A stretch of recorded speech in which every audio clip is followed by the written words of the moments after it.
Itu di halaman 3. Ya, namun sebelum kita masuk di sini Bapak Ibu sekalian, saya perlu menyampaikan dulu beberapa poin penting sebagai pembukaan. Yang pertama, doa itu adalah komunikasi dengan Allah Subhanahu wa taala. Itu namanya doa. Komunikasi, konsultasi, curhat. Itu semua makna daripada doa, supaya mudah difahami saja, ya. Dan memang curhat itu hanya kepada Allah. Kalau sama manusia, itu batasannya cuma konsultasi. Bapak Ibu lagi sakit, saya sama seorang dokter. Saya sakit kepala dok, sudah 2 hari, obatnya apa? Nah, gitu. Nanti dokternya akan bicara, bertanya, dan juga butuh respon dari Bapak Ibu sekalian sesuai dengan bahan konsultasi saja. Gitu kan. Jadi tidak perlu curhat sama dokter. Misalnya dok, saya mau cerita dulu ya, dari minggu lalu saya nggak apa-apa kok sebenarnya. Kemudian panjang lebar cerita ternyata cuma sakit kepala, gitu kan. Nah, ini tidak diperlukan. Ya, tapi kalau curhat memang sama Allah Subhanahu wa taala. Justru kita hadapi masalah sekecil sampai sebesar apapun, Bapak Ibu wudu, menghadap kiblat, sholat.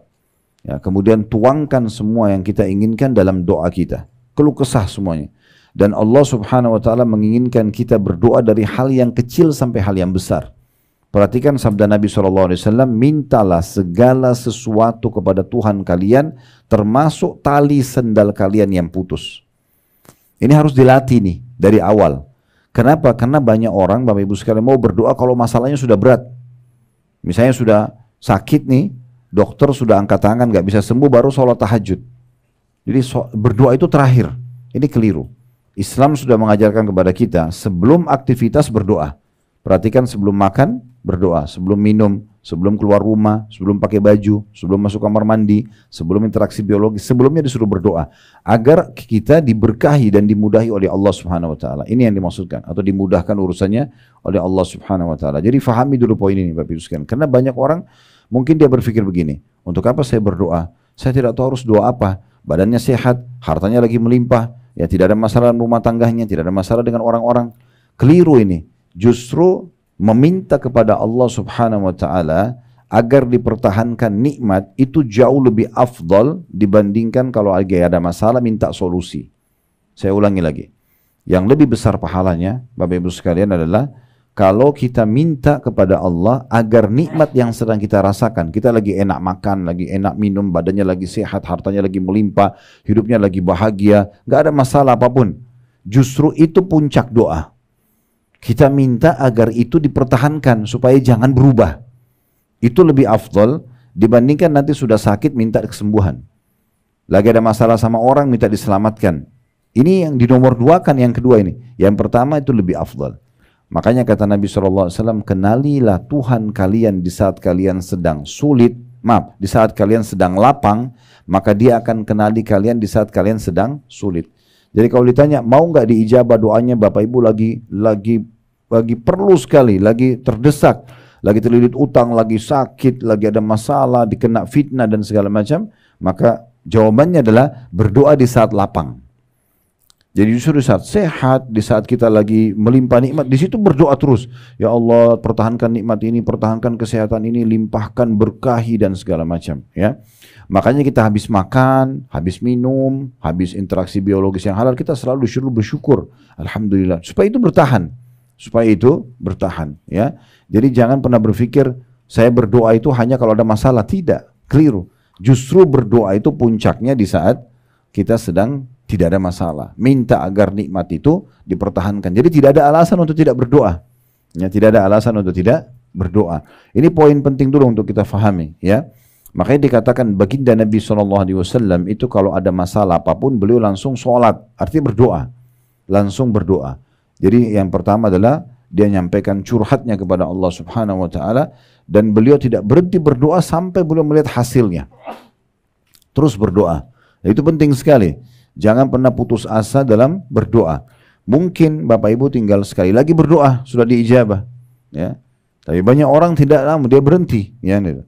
Makanya kata Nabi SAW dalam sebuah hadis, yustajabu li ahadikum malam ya'jal. Pasti diijabah doa seseorang di antara kalian selama dia tidak tergesa-gesa.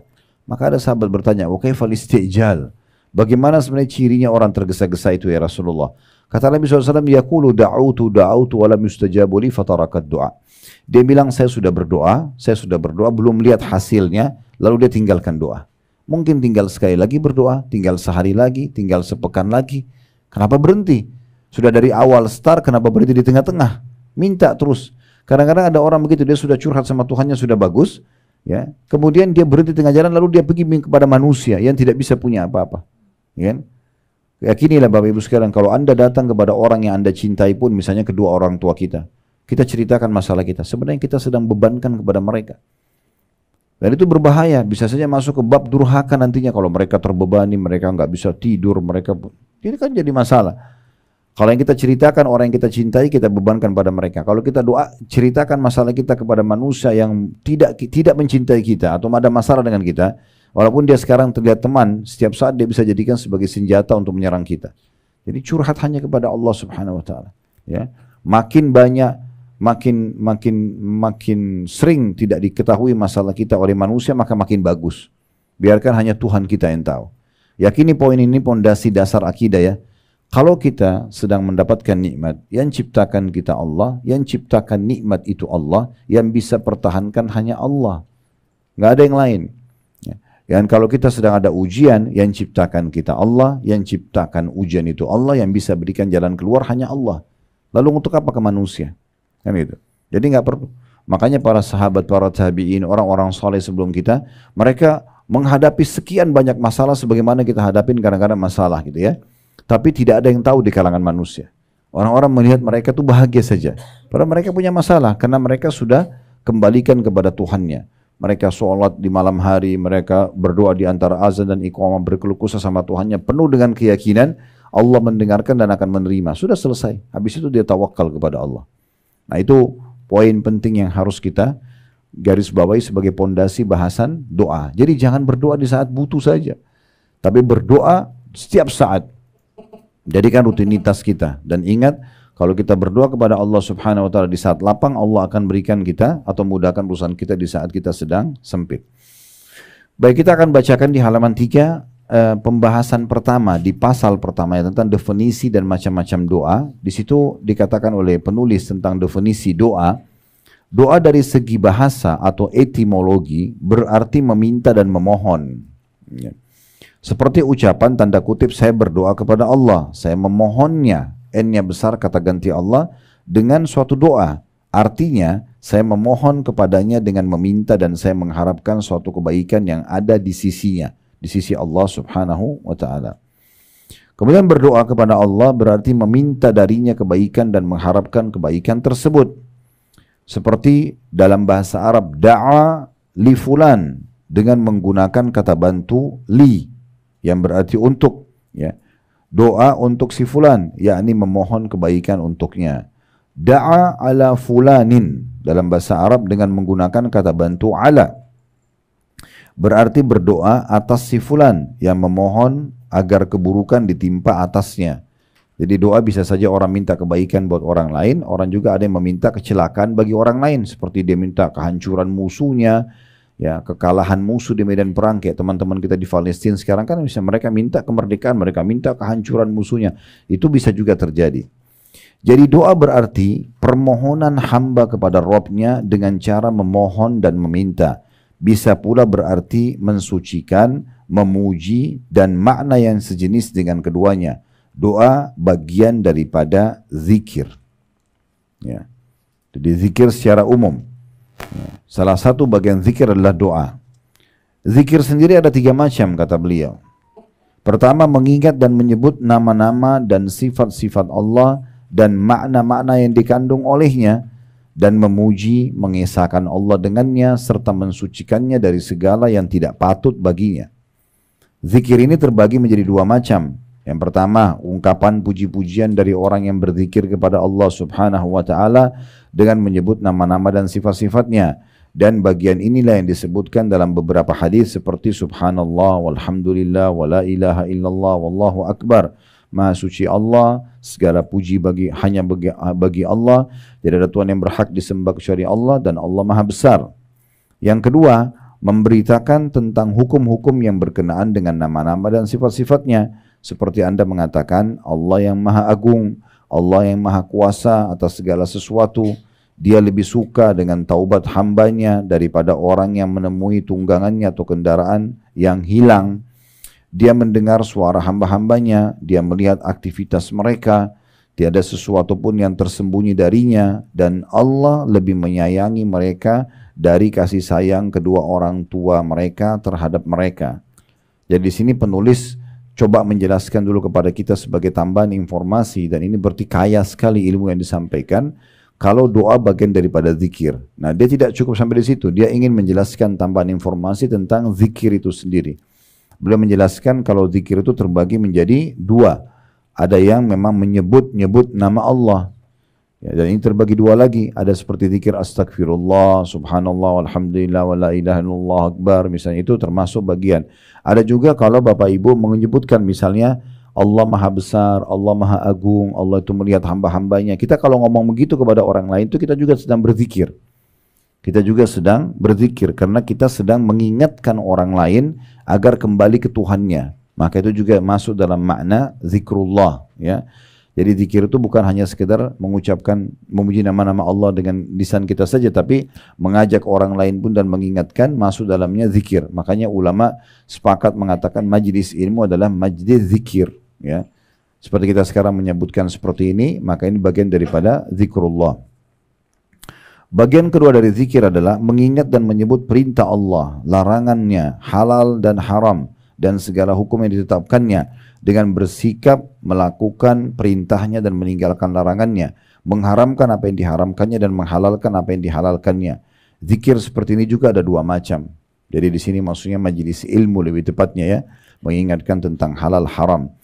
Zikir seperti ini ada dua. Yang pertama mengingat Allah dengan memberitakan bahwasanya Dia memerintahkan perkara ini, melarang dari perkara ini, Dia menyukai ini, membenci perkara ini, dan ridho dalam masalah ini.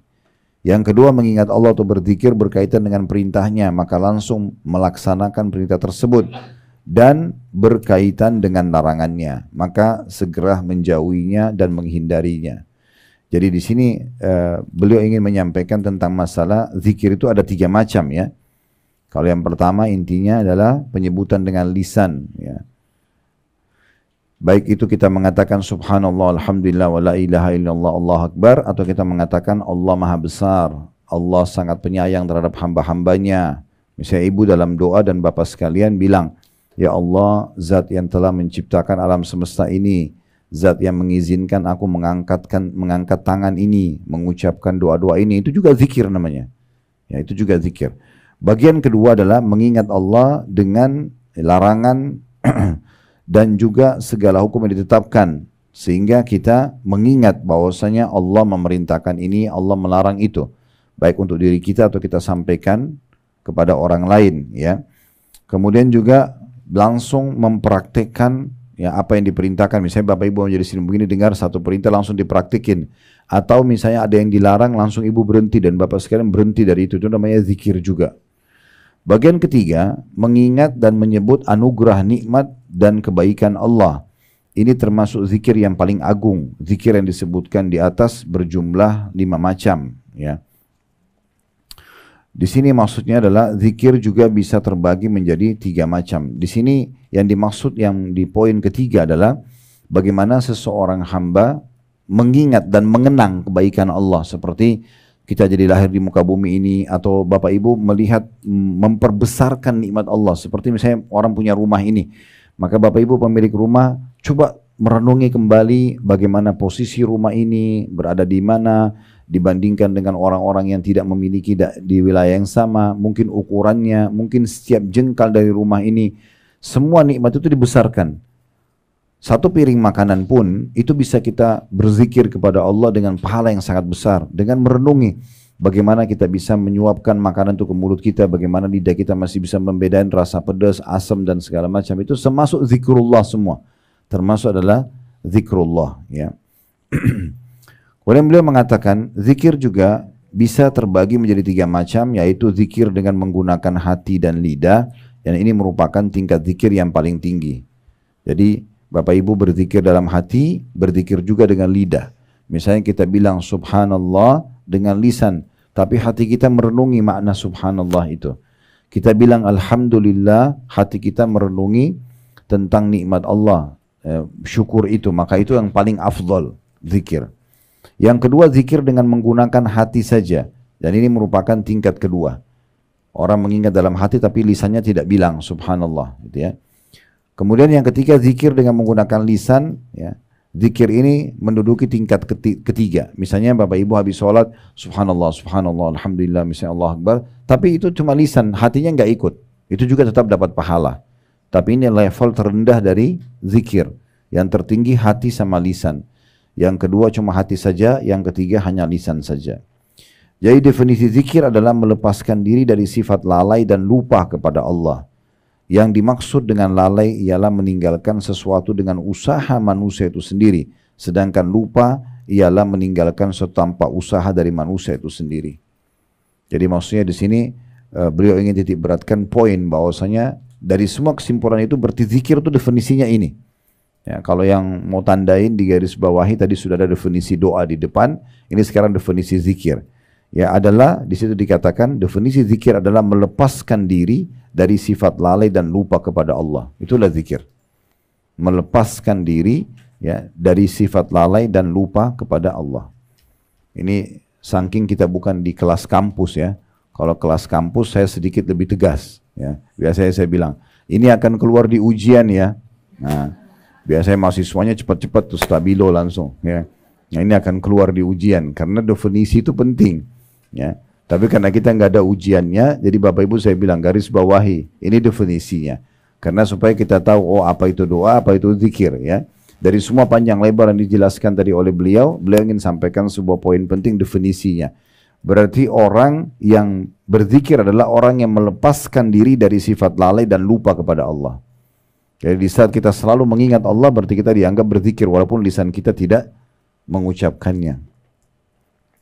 Baik, selanjutnya. Zikir mempunyai 3 tingkatan. Yang pertama zikir zahir, yaitu pujian kepada Allah subhanahu wa ta'ala. Nampak, terdengar. Seperti orang bilang subhanallah, alhamdulillah, wa la ilaha illallah, Allah Akbar tadi. Atau zikir yang mengandung doa, seperti dalam firman Allah subhanahu wa ta'ala dalam surah Al-A'raf ayat 23. Surah Al-A'raf ayat 23. Yang bunyinya, Qala rabbana zalamna anfusana wa in lam takfir lana wa tarhamna lanakunanna minal khasirin. Ini potongan ayat dari surah Al-A'raf ayat 23. Keduanya berkata, ya Rabb kami telah menganiaya diri kami sendiri. Jika engkau tidak mengampuni kami dan memberikan rahmat kepada kami, niscaya pastilah kami termasuk orang-orang yang merugi. Ya, ini doa Nabi Adam alaihissalam dengan istrinya Hawa ya, pada saat mereka melanggar perintah Allah subhanahu wa ta'ala. Juga seperti orang membaca ya Hayyu ya Qayyum birahmatika astaghith. Wahai Tuhan yang maha hidup dan Tuhan yang maha mengurusi makhluknya, dengan rahmat-Mu lah aku mohon atau memohon diselamatkan. Atau berzikir dalam kurung mengingat dan menyebut dengan memohon perlindungan Allah seperti ungkapan Allah bersertaku, Allah melihatku, Allah menyaksikanku. Dan yang semisalnya yang bertujuan membantu agar kehadiran Allah lebih dapat ya terasakan. Begitu pula untuk kepentingan memelihara hati, menjaga tata krama di hadapan Allah, menghindari kealpaan diri, juga memohon perlindungan kepada Allah dari syaitan dan kejahatan manusia. Ya. Jadi kalau kita simpulkan sebenarnya di poin ini tentang masalah zikir yang zahir, berarti Bapak Ibu selalu melantunkan zikir dengan suara. Apakah lagi sendiri atau di depan orang. Kayak misalnya kita lagi sendiri di mobil, ibu-ibu lagi masak atau lagi belanja, bapak-bapak lagi di kantor, lagi tidak ada kegiatan, lalu tangannya terus berzikir subhanallah, alhamdulillah. Itu yang dimaksud di sini secara zahir. Terus aja berzikir. Nanti kalau lagi ngomong sama orang, baru dia ngomong yang lain ya. Tapi kalau tidak diam maka selalu berzikir. Nah itu yang dimaksud dengan zikir yang zahir. Dan zikir-zikir yang diajarkan oleh Nabi SAW menghimpun ketiga macam zikir ini, yaitu memuji Allah, berisi doa dan permohonan, serta menghadirkannya sehingga mencakup perlindungan yang sempurna, kebeningan hati, menghindari kealpaan diri dan berlindung dari godaan syaitan.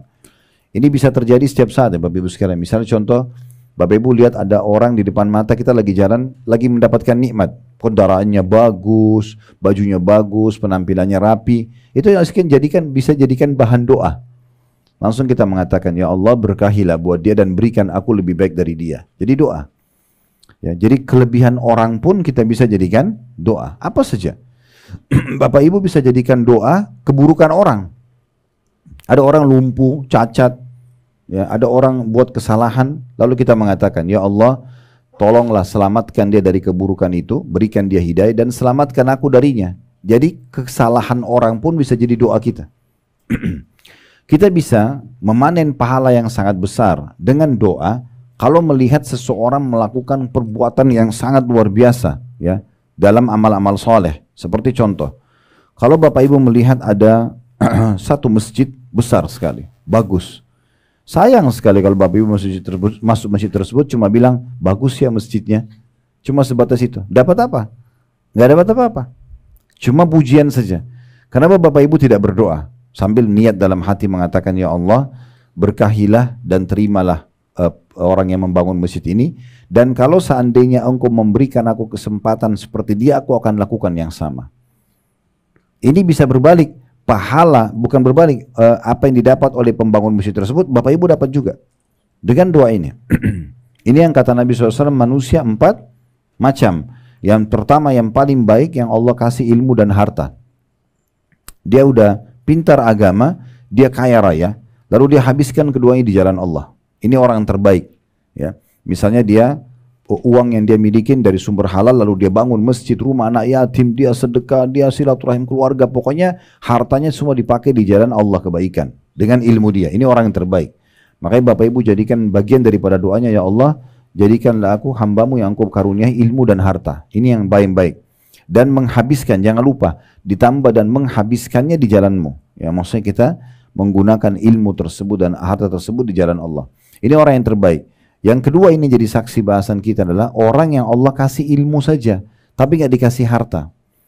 Dia pintar, dia tahu bangun masjid itu pahalanya besar, ya, dia tahu kalau silaturahim keluarga atau infak untuk keluarga itu pahalanya besar misalnya, tapi dia nggak punya harta. Cuman kata Nabi SAW, dia dengan ikhlas dari hatinya berkata, dia sambil melihat golongan pertama tadi yang Allah kasih ilmu dan harta, dia bilang, ya Allah, kalau seandainya engkau mengaruniakan aku seperti engkau karuniakan golongan pertama tadi, yang bangun masjid, rumah anak yatim, tapi dia tidak bisa lakukan karena tidak punya harta. Kalau engkau berikan aku kesempatan seperti dia, aku akan lakukan yang sama. Kata Nabi SAW, dengan niat dan doa yang baiknya ini, fahuma fi ajri sawa, maka mereka sama pahalanya. Jadi kalau lewat di sebuah masjid, rumah anak yatim, apa sajalah, orang lagi pergi haji, orang lagi pergi umroh, jangan cuma bilang, oh iya ya, itu enggak ada manfaatnya, oh bagus ya, atau hanya puji orang, enggak. Bagaimana kita langsung tunggangi kebaikan itu agar kita berdoa juga kepada Allah, supaya Allah berikan kita seperti yang sama. Jadi dengan niat dan doa yang baik itu, walaupun kita belum sempat lakukan, kita akan diberikan pahalanya. Nah gitu ya. Oleh karena itu kebaikan orang lain, ya, kelebihan orang lain kita bisa berdoa untuk kita diberikan yang sama. Amal soleh mereka juga kita bisa dapatkan dengan kita berdoa, dan keburukan orang lain kita bisa berlindung dari Allah SWT atau kepada Allah dari keburukan tersebut. Nah ini bagian-bagian daripada zikir yang zahir, yang nampak, doa yang nampak. Yang kedua, ada zikir khafi atau samar-samar, yaitu zikir yang menggunakan hati semata, agar terhindar dari sifat lalai dan lupa yang merupakan penghalang antara Rabb dan hati manusia. Keharusan hati untuk menghadirkan Allah menjadikannya seolah-olah melihat Allah. Ya. Jadi dimaksud sini adalah zikir khafi atau samar-samar, zikir yang menggunakan hati saja atau hati semata. Ya. Jadi hati ini memang Bapak Ibu sekalian usahakan tidak diisi dengan hal-hal yang sifatnya duniawi.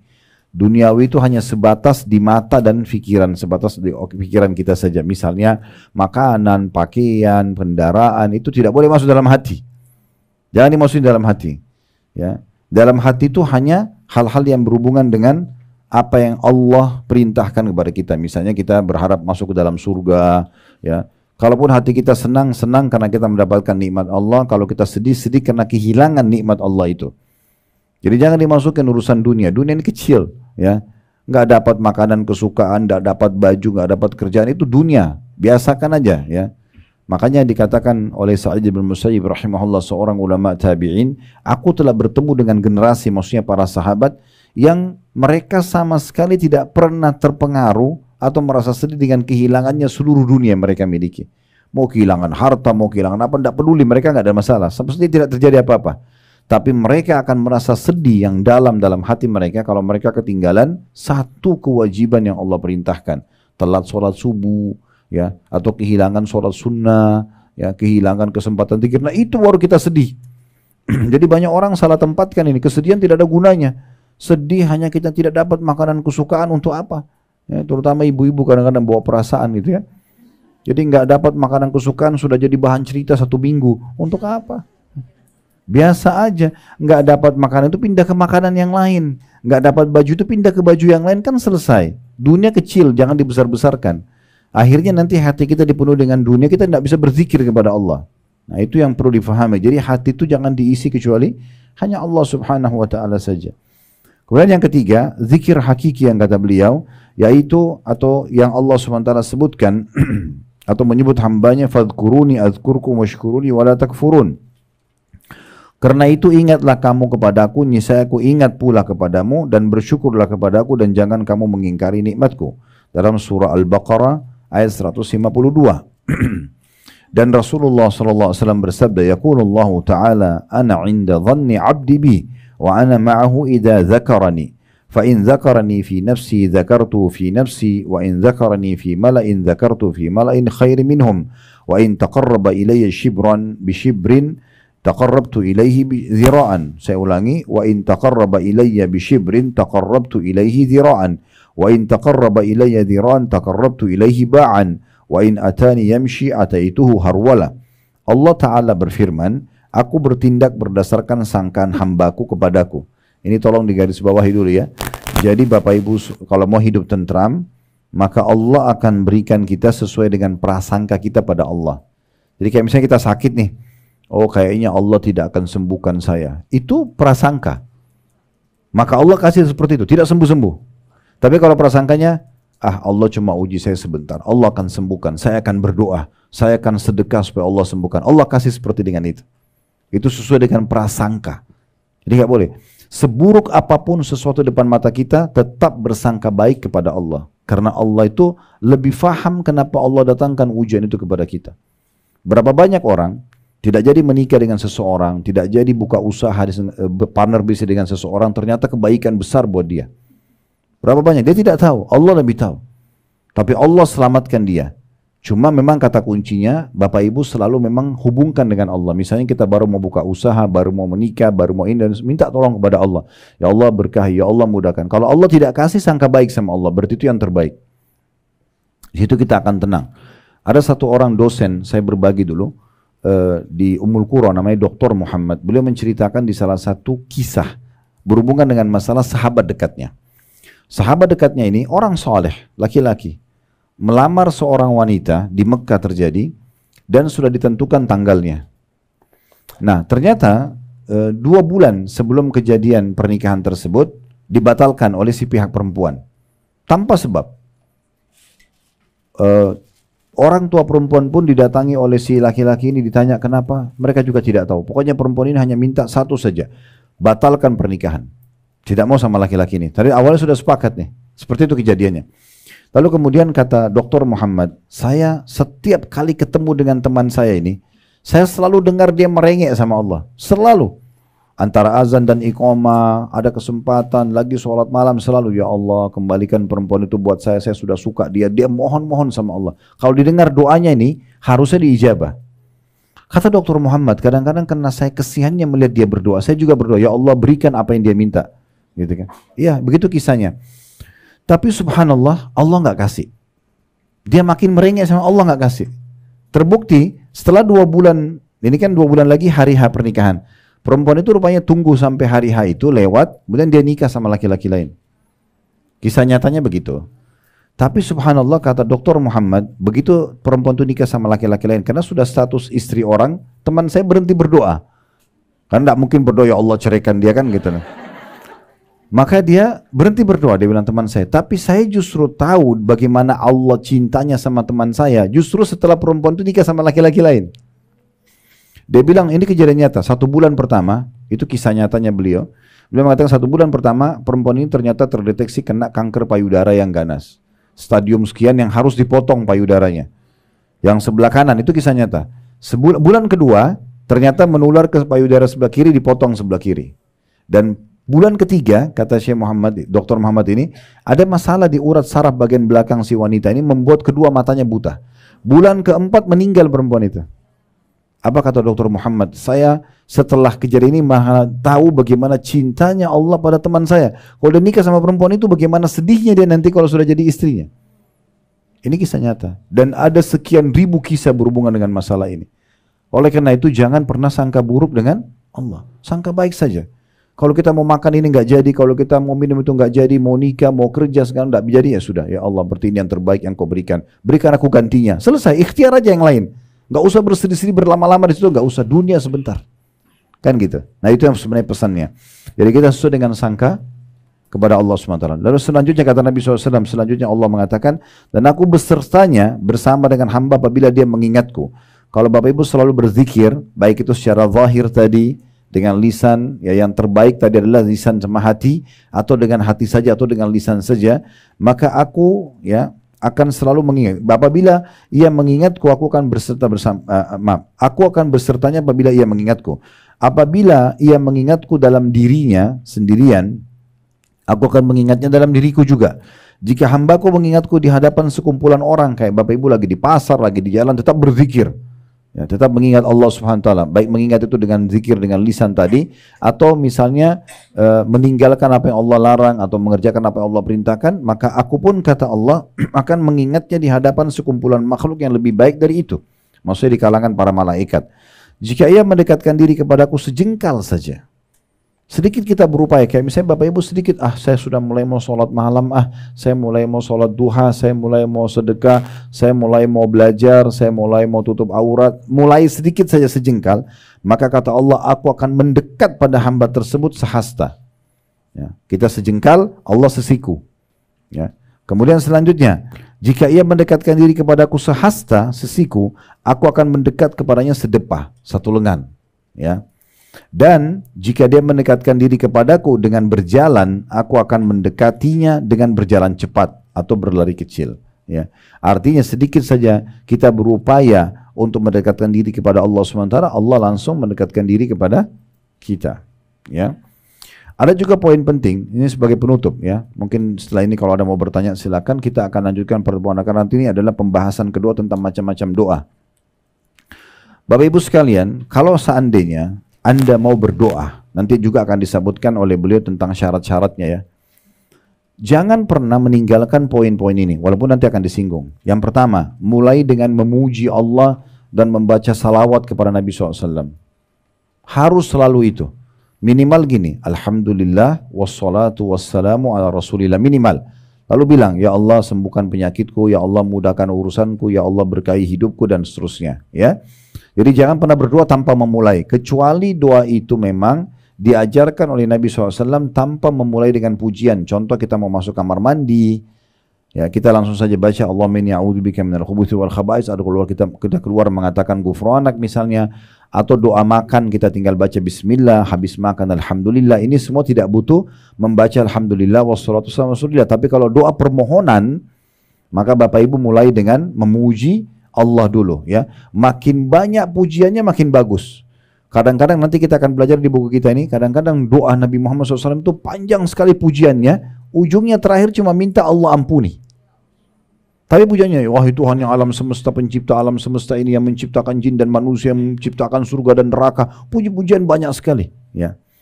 Maka nanti ujungnya ternyata minta 1 poin. Itu memang penting sekali. Karena pernah ada sahabat Bapak Ibu sekalian masuk masjid Nabi SAW, lalu dia bilang langsung, Allahumma gfirli, ya Allah ampunilah aku. Kata Nabi SAW, ista'jala hadza, orang ini tergesa-gesa sekali. Harusnya dia memuji Allah dulu, dia membaca salawat kepadaku, baru kemudian dia sampaikan hajatnya. Karena itu doa permohonan. Ini bukan doa yang kita tadi terikat dengan mau kamar mandi, keluar kamar mandi dan seterusnya ya. kita sedang memohon hajat tertentu. Jadi harus mulai dengan memuji Allah dan baca salawat kepada Nabi SAW.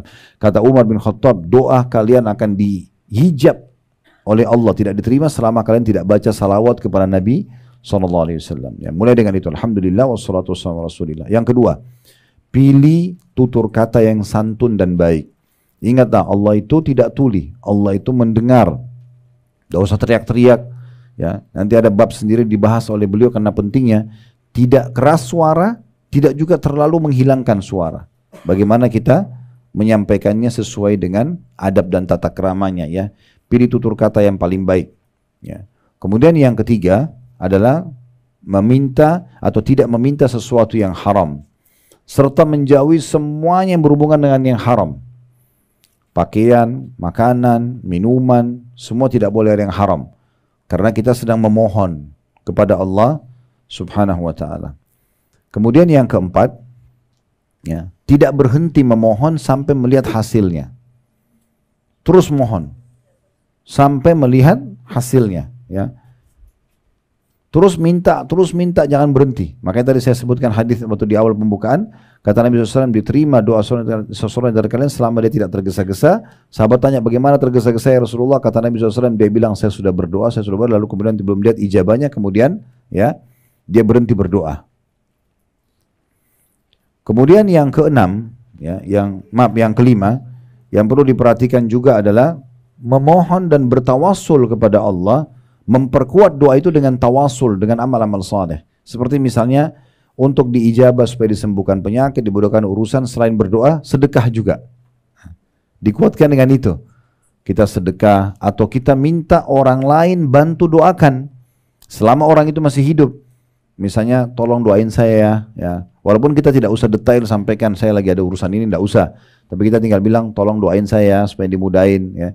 Atau kita sendiri yang berijtihad. Setiap kali ketemu sama teman-teman, ya, atau kerabat, atau mungkin pasangan suami istri, selalu doakan. Ini yang jarang terjadi kita, ya. Jadi kenapa seorang suami tidak selalu mendoakan istrinya, semoga Allah berikan kamu hidayah, semoga Allah jaga kamu, semoga Allah sehatkan. Misal dalam sehari bisa saja kita ucapinkan doa itu. Atau seorang istri selalu mengatakan semoga Allah selalu jaga di luar dari mara bahaya dan segala macam. Kenapa tidak doakan? Kenapa enggak doakan anak-anak dengan hal-hal yang baik gitu, ya? Ya, misalnya kita mengatakan semoga Allah jaga, semoga kasih hidayah, semoga kamu jadi anak soleh dan seterusnya. Begitu juga teman dengan teman, ya. Kalau ketemu gini di majelis ilmu, pada saat sebelum berpisah mungkin ya semoga selalu sehat selalu ya, semoga selalu sukses selalu. Kenapa nggak dibahasakan doa, ya, semuanya. Jadi kita bisa tawasul dengan amal soleh, diantaranya dengan bersedekah dan juga minta orang lain doakan.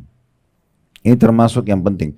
Yang keenam adalah tidak atau memaksimalkan lah, ya, waktu-waktu mustajab.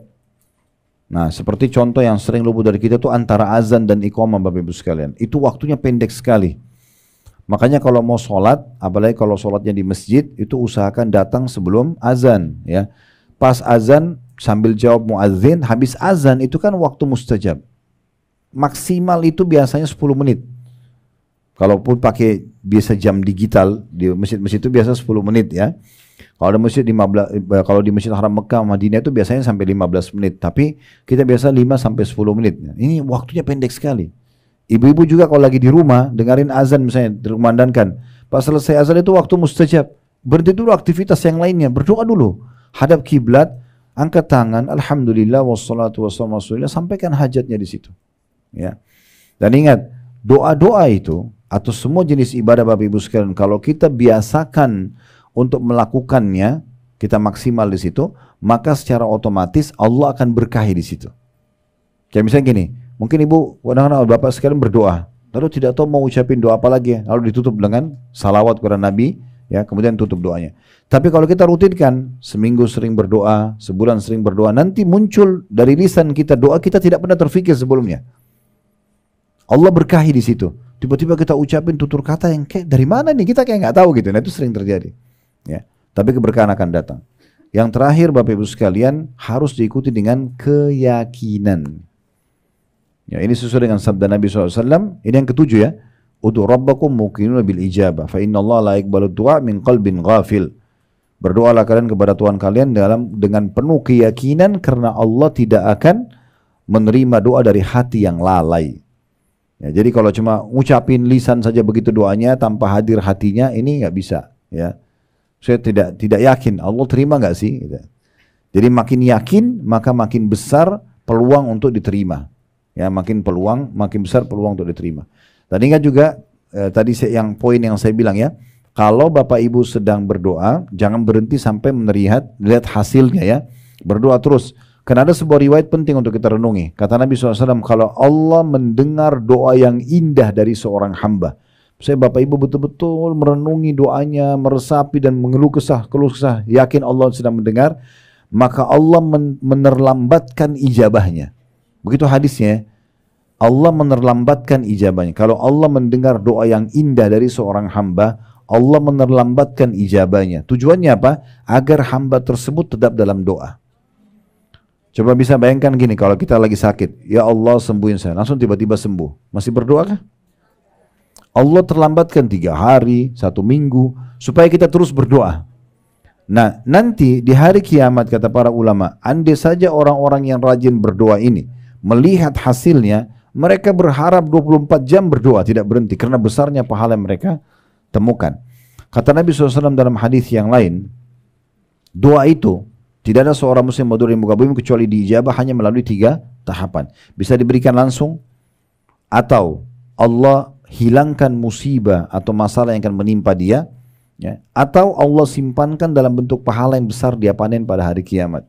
Nah, khusus yang ketiga ini yang akan panen pahala besar pada hari kiamat, kata Nabi SAW dalam sebuah riwayat yang lain, nanti ada orang pada hari kiamat, Bapak Ibu sekalian, akan diberikan pahala bergunung-gunung, pahalanya banyak sekali. Dan mereka sendiri tidak tahu dari mana itu. Mereka berkata, dari mana ini? Mereka bertanya kepada para malaikat.